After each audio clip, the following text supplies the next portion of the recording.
ഓം ശാന്തി 31/7/2025 പ്രഭാതമുരളി. മധുരമായ കുട്ടികളെ, നിങ്ങൾ അതിരാവിലെ ഉണർന്ന് വളരെ സ്നേഹപൂർവം ബാബയ്ക്ക് ഗുഡ് മോർണിംഗ് പറയൂ. ഈ ഓർമ്മയിലൂടെ നിങ്ങൾ സതോപ്രധാനമാകും. ചോദ്യം: കൃത്യമായ ഓർമ്മയിലൂടെ ബാബയുടെ കറണ്ട് നേടുന്നതിനായി മുഖ്യമായി ഏത് ഗുണങ്ങൾ ആവശ്യമാണ്? ഉത്തരം: വളരെ ക്ഷമയോടെ, തിരിച്ചറിവും ഗംഭീരതയോടെയും സ്വയം ആത്മാവാണെന്ന് മനസ്സിലാക്കി ഓർമ്മിക്കുന്നതിലൂടെ ബാബയുടെ കറണ്ട് ലഭിക്കും. ആത്മാവ് സതോപ്രധാനമായി മാറും. ഇപ്പോൾ ബാബയുടെ ഓർമ്മ നിങ്ങളെ അലട്ടിക്കൊണ്ടിരിക്കണം. ബാബയിൽ നിന്ന് വളരെയധികം സമ്പത്താണ് ലഭിക്കുന്നത്. നിങ്ങൾ മുള്ളിൽ നിന്നും പുഷ്പമാകുന്നു. എല്ലാ ദൈവിക ഗുണങ്ങളും വന്നു ചേരുന്നു. ഓം ശാന്തി. ബാബ പറയുന്നു, മധുരമായ കുട്ടികളെ, തതത്വം അർത്ഥം: ആത്മാക്കളാകുന്ന നിങ്ങളും ശാന്തസ്വരൂപരാണ്. ആത്മാക്കളാകുന്ന നിങ്ങൾ എല്ലാവരുടെയും സ്വധർമ്മം ശാന്തിയാണ്. ശാന്തിധാമത്തിൽ നിന്നും ഇവിടെ വന്ന് ടോക്കി ആകുന്നു. പാർട്ട് അഭിനയിക്കുന്നതിനാണ് ഈ കർമ്മേന്ദ്രിയങ്ങൾ നിങ്ങൾക്ക് ലഭിച്ചിട്ടുള്ളത്. ആത്മാവിന് വലിപ്പ ചെറുപ്പമില്ല. ശരീരമാണ് വലുതും ചെറുതും ആകുന്നത്. ബാബ പറയുന്നു, ഞാൻ ശരീരധാരി അല്ല. എനിക്ക് സന്മുഖത്ത് കുട്ടികളുമായുള്ള മിലനത്തിന് വരണം. ഏതുപോലെ അച്ഛനിൽ നിന്ന് കുട്ടികൾ ജന്മമെടുക്കുന്നു, എന്നാൽ അവരിങ്ങനെ പറയുകയില്ല, ഞാൻ പരംധാമത്തിൽ നിന്നും വന്ന് ജന്മമെടുത്തു, മാതാപിതാക്കളെ കാണുന്നതിനായി വന്നതാണ് എന്ന്. പുതിയ ആത്മാവ് വരുമ്പോഴും പഴയ ആത്മാവായാലും ഏതെങ്കിലും ശരീരത്തിൽ പ്രവേശിക്കുമ്പോൾ മാതാപിതാവുമായി മിലനത്തിനായി ഞാൻ വന്നതാണ് എന്ന് പറയുകയില്ല. അവർക്ക് സ്വതവേ മാതാവും പിതാവും ലഭിക്കുന്നു. ഇവിടെ ഇത് പുതിയ കാര്യമാണ്. ബാബ പറയുന്നു, ഞാൻ പരംധാമിൽ നിന്ന് കുട്ടികളായ നിങ്ങളുടെ സന്മുഖത്ത് വന്നതാണ്. നിങ്ങൾക്ക് ജ്ഞാനം നൽകുന്നു. കാരണം ഞാൻ നോളജ്ഫുൾ ആണ്. ജ്ഞാനത്തിന്റെ സാഗരമാണ്. ഞാൻ വരുന്നത് കുട്ടികളായ നിങ്ങളെ പഠിപ്പിക്കുന്നതിനാണ്. രാജയോഗം പഠിപ്പിക്കുകയാണ്. ഇപ്പോൾ നിങ്ങൾ സംഗമത്തിലാണ്. പിന്നീട് നമ്മുടെ വീട്ടിലേക്ക് പോകണം. അതിനായി തീർച്ചയായും പാവനമാകണം. ഉള്ളിൽ വളരെയധികം സന്തോഷം വേണം. ആഹാ, പരിധിയില്ലാത്ത അച്ഛൻ പറയുന്നു, മധുരമധുരമായ കുട്ടികളെ, എന്നെ ഓർമ്മിക്കുകയാണെങ്കിൽ നിങ്ങൾ സതോപ്രധാനവും വിശ്വത്തിന്റെ അധികാരിയുമാകും. ബാബ കുട്ടികളെ എത്രമാത്രമാണ് സ്നേഹിക്കുന്നത്. വെറുതെ ടീച്ചറിന്റെ രൂപത്തിൽ പഠിപ്പിച്ചിട്ട് വീട്ടിലേക്ക് പോവുകയല്ല. ഇതാകട്ടെ അച്ഛനുമാണ്, ടീച്ചറുമാണ്. നിങ്ങളെ പഠിപ്പിക്കുന്നു. ഓർമ്മയുടെ യാത്രയും പഠിപ്പിക്കുന്നു. വിശ്വത്തിന്റെ അധികാരി ആക്കുന്ന, പതീതരിൽ നിന്നും പാവനമാക്കുന്ന ബാബയോട് വളരെ സ്നേഹമുണ്ടാകണം. അതിരാവിലെ ഉണർന്ന് ഏറ്റവും ആദ്യം ശിവബാബയ്ക്ക് ഗുഡ് മോർണിംഗ് പറയണം. കുട്ടികൾ സ്വന്തം ഹൃദയത്തോട് ചോദിക്കണം, നന്നായി അതിരാവിലെ ഉണർന്ന് പരിധിയില്ലാത്ത അച്ഛനെ എത്രമാത്രം ഓർമ്മിക്കുന്നുണ്ട്? അതിരാവിലെ ഉണർന്ന് ബാബയോട് ഗുഡ് മോർണിംഗ് പറഞ്ഞു ജ്ഞാന ചിന്തനം ചെയ്തിരുന്നാൽ സന്തോഷത്തിന്റെ അളവ് വർദ്ധിക്കും. മുഖ്യമായത് ഓർമ്മയാണ്. ഇതിലൂടെയാണ് ഭാവിയിലേക്ക് വളരെ കനത്ത സമ്പാദ്യം ഉണ്ടാകുന്നത്. കൽപ്പകൽപ്പത്തോളം ഈ സമ്പാദ്യം ഉപയോഗം വരും. നിങ്ങൾ വളരെ ക്ഷമയുള്ളവരായി ഗാംഭീര്യതയോടെയും തിരിച്ചറിവോടെയും ഓർമ്മിക്കണം. വലിയ കണക്കിൽ ഞങ്ങൾ ബാബയെ വളരെയധികം ഓർമ്മിക്കുന്നുണ്ട് എന്ന് പറഞ്ഞാലും കൃത്യമായി ഓർമ്മിക്കുന്നതിന് പരിശ്രമം വേണം. ആരാണോ ബാബയെ കൂടുതൽ ഓർമ്മിക്കുന്നത് അവർക്ക് കൂടുതലായി കറണ്ട് ലഭിക്കും. കാരണം ഓർമ്മ ഓർമ്മയുമായി ചേരുന്നു. യോഗവും ജ്ഞാനവും രണ്ട് കാര്യങ്ങളാണ്. യോഗത്തിന്റേത് വളരെ ഭാരിച്ച വിഷയമാണ്. യോഗത്തിലൂടെയാണ് ആത്മാവ് സത്തോ പ്രധാനമാകുന്നത്. ഓർമ്മയില്ലാതെ സത്തോ പ്രധാനമാകുന്നത് അസംഭവ്യമാണ്. നല്ലവണ്ണം സ്നേഹത്തോടെ ഓർമ്മിച്ചാൽ സ്വാഭാവികമായി കറണ്ട് ലഭിക്കും. ആരോഗ്യമുള്ളവരാകും. കറണ്ടിലൂടെ ആയുസ് വർദ്ധിക്കും. കുട്ടികൾ ഓർമ്മിക്കുമ്പോൾ ബാബയും സെർച്ച് ലൈറ്റ് നൽകും. മധുരമായ കുട്ടികൾ ഇത് തീർച്ചയായും ഓർമ്മയിൽ വെക്കണം. ശിവബാബയാണ് നമ്മളെ പഠിപ്പിക്കുന്നത്. ശിവബാബ പതീത പാവനനാണ്. സദ്ഗതി അർത്ഥം സ്വർഗത്തിന്റെ രാജ്യാധികാരം തരുന്നു. ബാബ എത്ര മധുരമുള്ളതാണ്, എത്ര സ്നേഹത്തോടെയാണ് കുട്ടികളെ പഠിപ്പിക്കുന്നത്. ബാബ ദാദയിലൂടെ നമ്മളെ പഠിപ്പിക്കുന്നു. ബാബ കുട്ടികളെ എത്രമാത്രമാണ് സ്നേഹിക്കുന്നത്. കഷ്ടം ഒന്നും തരുന്നില്ല. എന്നെ ഓർമ്മിക്കൂ, ചക്രത്തിനെ ഓർമ്മിക്കൂ എന്ന് മാത്രമാണ് പറയുന്നത്. ബാബയുടെ ഓർമ്മയിൽ ഹൃദയം പൂർണമായും ശീതളമാകണം. ഒരു ബാബയുടെ ഓർമ്മ അലട്ടിക്കൊണ്ടിരിക്കണം. ബാബയിൽ നിന്ന് എത്ര ഭാരിച്ച സമ്പത്താണ് ലഭിക്കുന്നത്. സ്വയത്തെ നോക്കണം. നമുക്ക് ബാബയോട് എത്ര സ്നേഹമുണ്ട്. നമ്മളിൽ എത്രമാത്രം ദൈവിക ഗുണങ്ങൾ ഉണ്ട്. കാരണം കുട്ടികളായ നിങ്ങളിപ്പോൾ മുള്ളിൽ നിന്നും പുഷ്പമാകുന്നു. എത്രമാത്രം യോഗത്തിലിരിക്കുന്നുവോ അത്രയും മുള്ളിൽ നിന്നും പുഷ്പമാകും. സത്തോ പ്രധാനമായി മാറും. ആരാണോ ധാരാളം മുള്ളുകളെ പുഷ്പമാക്കുന്നത് അവരെയാണ് സത്യമായ സുഗന്ധം നിറഞ്ഞ പുഷ്പമെന്ന് വിളിക്കുന്നത്. അവരൊരിക്കലും ആരെയും മുള്ളു കൊള്ളിക്കില്ല. ക്രോധം വളരെ വലിയ മുള്ളാണ്. ധാരാളം പേർക്ക് ദുഃഖം നൽകും. ഇപ്പോൾ കുട്ടികളായ നിങ്ങൾ മുള്ളുകളുടെ ലോകത്തിൽ നിന്നും ദൂരെ വന്നു കഴിഞ്ഞു. നിങ്ങൾ സംഗമത്തിലാണ്. തോട്ടക്കാരൻ പുഷ്പങ്ങളെ പ്രത്യേകം പാത്രത്തിലാക്കി വെക്കുന്നത് പോലെ പുഷ്പങ്ങളായ നിങ്ങളെയും ഇപ്പോൾ സംഗമയുഗമാകുന്ന പാത്രത്തിൽ പ്രത്യേകം വെച്ചിരിക്കുകയാണ്. പിന്നീട് പുഷ്പങ്ങളായ നിങ്ങൾ സ്വർഗത്തിലേക്ക് പോകും. കലിയുഗത്തിലെ മുള്ളുകൾ ഭസ്മമാകും. ബാബ പറയുകയാണ്, മധുരമായ കുട്ടികളെ, അനേകം പേരുടെ മംഗളം ചെയ്യുന്നതത്രയും നിങ്ങൾക്ക് പ്രതിഫലം ലഭിക്കും. അനേകർക്ക് വഴി കാണിച്ചു കൊടുത്താൽ അനേകം പേരുടെ ആശീർവാദം ലഭിക്കും. ജ്ഞാനരത്നങ്ങളാൽ സഞ്ചികൾ നിറച്ച് ദാനം ചെയ്യണം. ജ്ഞാനസാഗരൻ നിങ്ങൾക്ക് രത്നങ്ങളുടെ തളികകൾ നിറച്ചു തരുന്നു. ആരാണോ അതിന്റെ ദാനം ചെയ്യുന്നത് അവർ എല്ലാവർക്കും പ്രിയപ്പെട്ടവരാകും.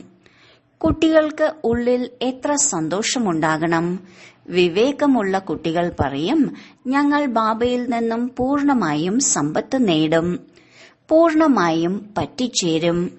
പ്രാണൻ നൽകുന്ന ബാബയെയാണ് കിട്ടിയിരിക്കുന്നതെന്ന് അറിയാം. അതിനാൽ ബാബയോട് കൂടുതൽ സ്നേഹം ഉണ്ടാകും. അങ്ങനെയുള്ള ജ്ഞാനത്തിന്റെ വരദാനങ്ങൾ നൽകുന്നു. അതിലൂടെ നമ്മൾ എന്തിൽ നിന്നും എന്താകുന്നു? പാപ്പരിൽ നിന്നും സമ്പന്നനായി മാറുന്നു. അത്രയ്ക്ക് ഭണ്ഡാരം നിറയ്ക്കുന്നു. എത്രത്തോളം ബാബയെ ഓർമ്മിക്കുന്നുണ്ടോ അത്രയും സ്നേഹമുണ്ടാകും. ആകർഷണം വരും. സൂചി ശുദ്ധമാണെങ്കിൽ കാന്തത്തിലേക്ക് ആകർഷിക്കപ്പെടും. ബാബയുടെ ഓർമ്മയിലൂടെ തുരുമ്പ് ഇളകിപ്പോകും. ഒരു ബാബയല്ലാതെ മറ്റാരെയും ഓർമ്മ വരരുത്. ബാബ മനസ്സിലാക്കി തരുന്നു, മധുരമായ കുട്ടികളെ, തെറ്റുകൾ ചെയ്യരുത്. സ്വദർശന ചക്രധാരിയാകൂ. Light house ആകൂ. സ്വദർശന ചക്രധാരിയാകുന്നതിന്റെ അഭ്യാസം നല്ലവണ്ണമാകുമ്പോൾ നിങ്ങൾ ജ്ഞാനസാഗരം പോലെ ആകും. വിദ്യാർത്ഥികൾ പഠിച്ച് അധ്യാപകരായി മാറുന്നതുപോലെ നിങ്ങളുടെ തൊഴിലാണിത്. സർവരെയും സ്വദർശന ചക്രധാരിയാക്കൂ. അപ്പോൾ ചക്രവർത്തി രാജാവും റാണിയുമാകും. ബാബ പറയുന്നത്, കുട്ടികളില്ലാതെ എനിക്കും അസ്വസ്ഥത തോന്നുന്നു. സമയമാകുമ്പോൾ അസ്വസ്ഥത തോന്നും. ഇനി ഞാൻ ചെല്ലണം. കുട്ടികൾ ഒത്തിരി വിളിച്ചു. വളരെയധികം ദുഃഖിതരാണ്. ദയ തോന്നുമ്പോഴാണ് കുട്ടികളായ നിങ്ങളെ സർവ്വ ദുഃഖങ്ങളിൽ നിന്ന് മോചിപ്പിക്കാൻ ഞാൻ വരുന്നത്. ഇപ്പോൾ കുട്ടികളായ നിങ്ങൾക്ക് വീട്ടിലേക്ക് പോകണം. അവിടെ നിന്നും നിങ്ങൾ സ്വതവേ സുഖധാമത്തിലേക്ക് പോകും. അവിടെ ഞാൻ നിങ്ങളുടെ കൂടെ വരില്ല. അവസ്ഥയ്ക്കനുസരിച്ച് നിങ്ങളുടെ ആത്മാവ് പോകും. ശരി, വളരെ കാലത്തെ വേർപാടിന് ശേഷം തിരിച്ചു കിട്ടിയ മധുരമധുരമായ കുട്ടികൾക്ക് മാതാവും പിതാവുമായ ബാബ്ദാദയുടെ സ്നേഹസ്മരണയും പുലർക്കാല വന്ദനവും. ആത്മീയ അച്ഛന്റെ ആത്മീയ കുട്ടികൾക്ക് നമസ്കാരം. ധാരണയ്ക്കുള്ള മുഖ്യസാരം: 1. സ്വാഭാവികമായി ബാബയിൽ നിന്ന് കറണ്ട് നേടുന്നതിനായി വളരെ സ്നേഹപൂർവ്വം ബാബയെ ഓർമ്മിക്കണം. ഈ ഓർമ്മ ആരോഗ്യമുള്ളവരാക്കും. കറണ്ട് നേടുന്നതിലൂടെ ആയുസ് വർദ്ധിക്കും. ഓർമ്മയിലൂടെ ബാബയുടെ സെർച്ച് ലൈറ്റ് ലഭിക്കും. 2. തെറ്റുകൾ ഉപേക്ഷിച്ച് സ്വദർശന ചക്രധാരി ലൈറ്റ് ഹൌസ് ആകണം. ഇതിലൂടെ ജ്ഞാനസാഗരമായി ചക്രവർത്തി രാജാവും റാണിയുമാകും. വരദാനം: സർവർക്കും സന്തോഷ വാർത്ത കേൾപ്പിക്കുന്ന സന്തോഷത്തിന്റെ ഖജനാവുകളാൽ കലവറ സമ്പന്നമായി ഭവിക്കട്ടെ. സദാ തന്റെ ഈ സ്വരൂപം മുന്നിൽ വയ്ക്കൂ. ഞങ്ങൾ സന്തോഷത്തിന്റെ ഖജനാവിനാൽ കലവറ സമ്പന്നമായവരാണ്. അവിനാശിയായ എണ്ണമറ്റ ഏതൊക്കെ ഖജനാവുകളാണോ കിട്ടിയിട്ടുള്ളത്, ആ ഖജനാവുകളെ സ്മൃതിയിൽ കൊണ്ടുവരൂ. ഖജനാവുകളെ സ്മൃതിയിൽ കൊണ്ടുവരുമ്പോൾ സന്തോഷമുണ്ടാകും. എവിടെ സന്തോഷമുണ്ടോ അവിടെ സദാകാലത്തേക്ക് ദുഃഖം ദൂരെയാകും. ഖജനാവുകളുടെ സ്മൃതിയിലൂടെ ആത്മാവ് ശക്തിശാലി ആകുന്നു. വ്യർത്ഥം സമാപ്തമാകുന്നു. സമ്പന്ന ആത്മാവ് ഒരിക്കലും ചഞ്ചലതയിൽ വരില്ല. അവർ സ്വയം സന്തോഷത്തിലിരിക്കും. മറ്റുള്ളവർക്ക് സന്തോഷ വാർത്ത കേൾപ്പിക്കും. സ്ലോഗൻ: യോഗ്യരാകണമെങ്കിൽ കർമ്മവും യോഗത്തിന്റെയും സന്തുലനം ഉണ്ടാക്കൂ. അവ്യക്ത സൂചന: സങ്കല്പത്തിന്റെ ശക്തി ശേഖരിച്ച് ശ്രേഷ്ഠ സേവനത്തിന് നിമിത്തമാകൂ.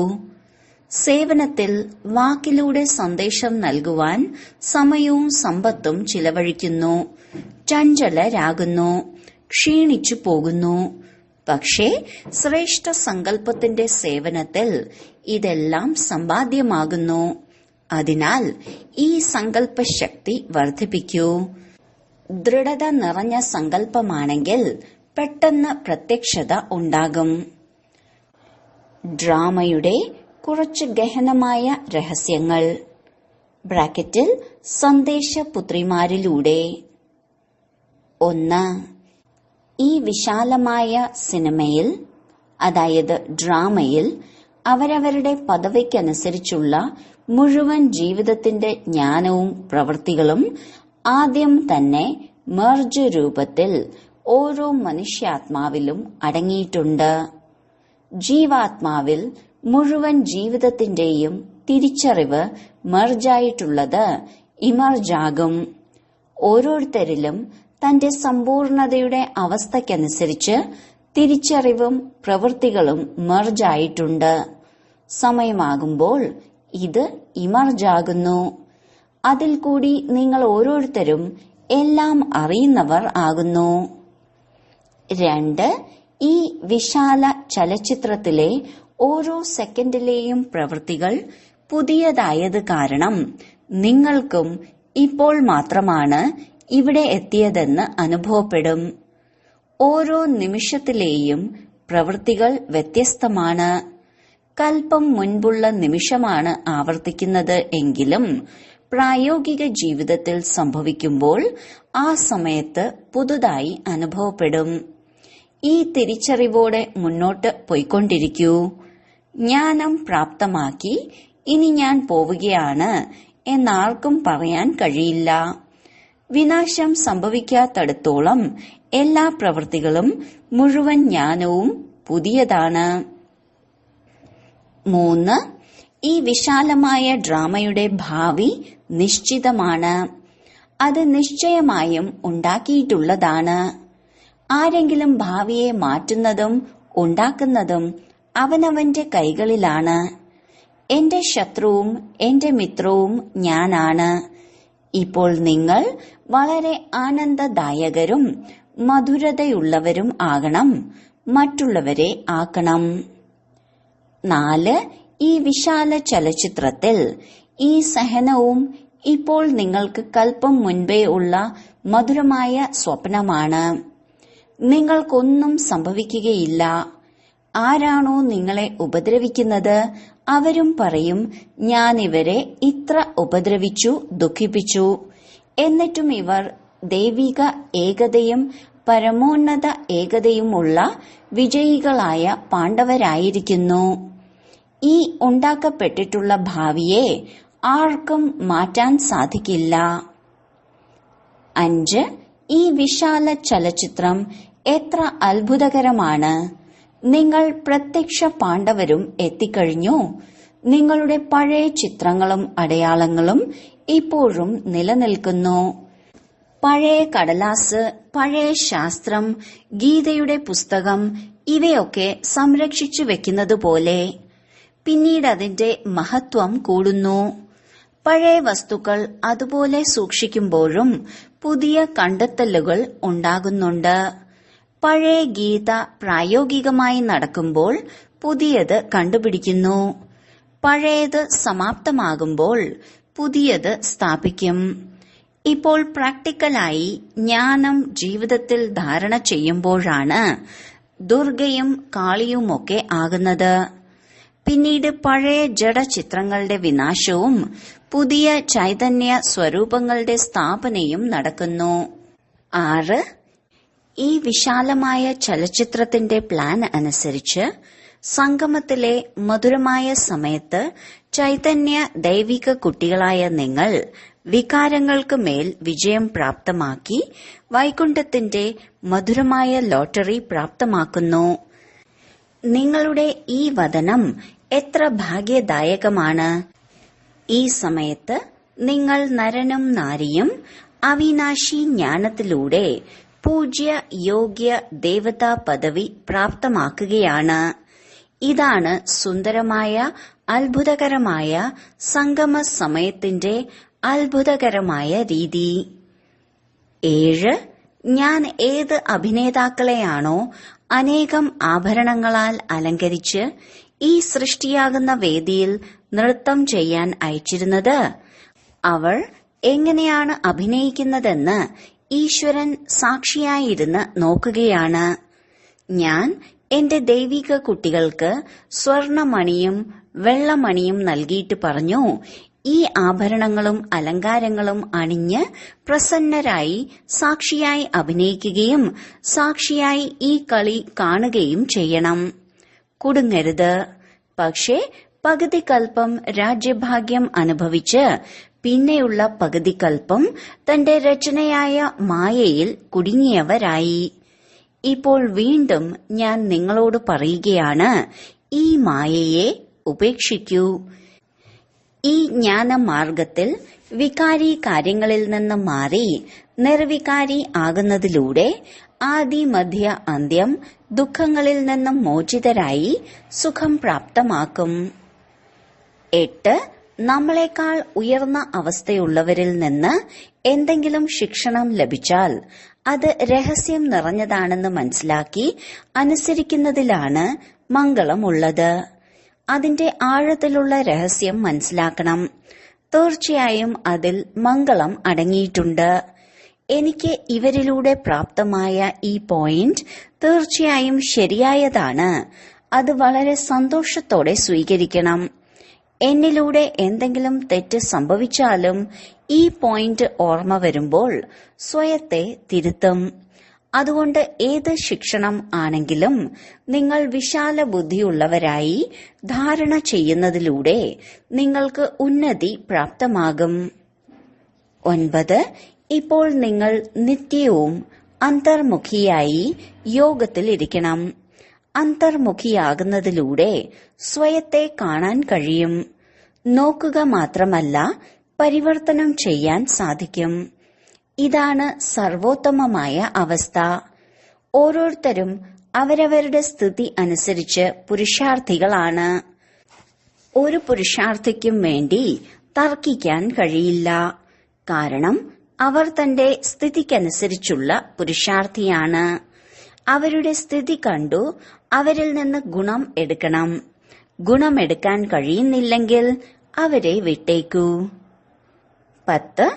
നിങ്ങൾ സദാ തന്റെ സർവോത്തമമായ ലക്ഷ്യം മുന്നിൽ വെച്ച് ലക്ഷ്യത്തെ മാത്രം കാണൂ. നിങ്ങൾ ഓരോരുത്തരും വ്യക്തിഗത പുരുഷാർത്ഥികളാണ്. നിങ്ങൾ സ്വയത്തിലേക്ക് നോക്കി മുന്നോട്ട് ഓടിക്കൊണ്ടിരിക്കൂ.